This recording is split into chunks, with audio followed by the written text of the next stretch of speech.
జమవగా సమయానికి కళ్ళెం వేసే కాలం వచ్చింది, ఆ స్వర్గానికి గొళ్ళెం తీసే మార్గం తెలిసింది.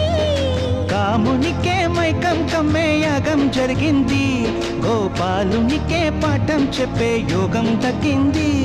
ఆ పాల పుంతని మలవేసి వరించే ఈ పూల పుంతలో పులకింతలు పుట్టించే నీ రసికతకే వేస్తా నా ఓటు, నా అలసటతో వేస్తా ఓటు. చిన్నగా చిన్నగా చిన్నగా మది కన్నులు విప్పిన కన్నెగా నీ మగసిరికే వేస్తా నా